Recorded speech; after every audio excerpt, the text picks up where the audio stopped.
security. John? Thank you, Mr. Attorney General. Well, like the Secretary of State and the Attorney General, I welcome you here today. My comments will be relatively brief. Last week, the Department of Homeland Security celebrated its 14th anniversary, first opening its doors on 1 March 2003.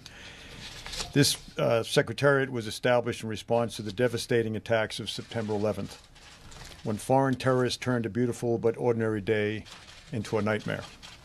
Those attacks taught us that we could not take our nation's security for granted, that Homeland Security must be our top priority, and that we needed to overcome our collective inability to connect the dots of intelligence and arrange them into a more comprehensive picture of the threats posed to America and our way of life.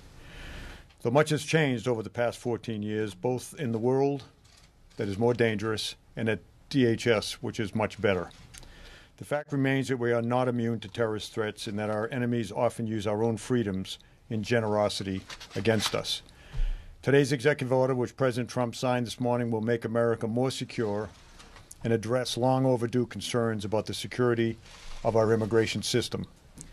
We must undertake a rigorous review and are undertaking a rigorous review of our immigration vetting programs to increase our confidence in the decisions we make relative to visitors and immigrants that travel to the United States.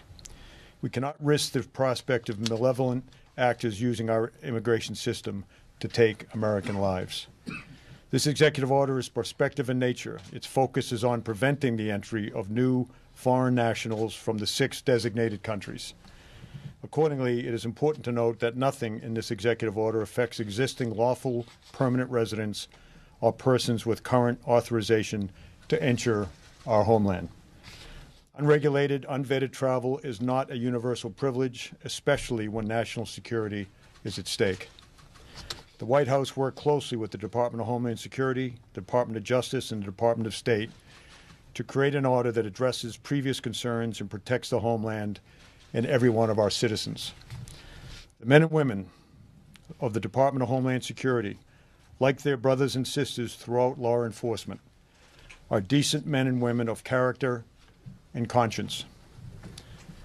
They are no less so than the governors of our states and territories, of our senators and members of Congress, of our city mayors and various advocacy groups.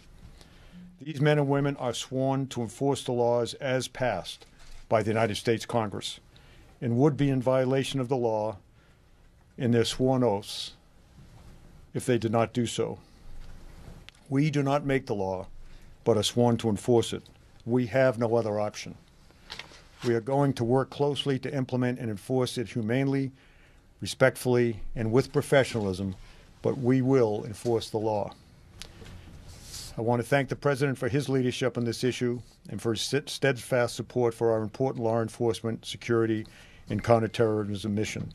Again, as previously mentioned, I have spent much of the day today on the phone with members of Congress, the leadership, explaining the ins and outs of this EO, and I did the same thing last week. So there should be no surprises, whether it's in the media or on Capitol Hill. Thanks very much, and thanks for your time. Is this an acknowledgement that the first order was flawed in many ways and not well thought through? Mr. Attorney General, have you spoken to FBI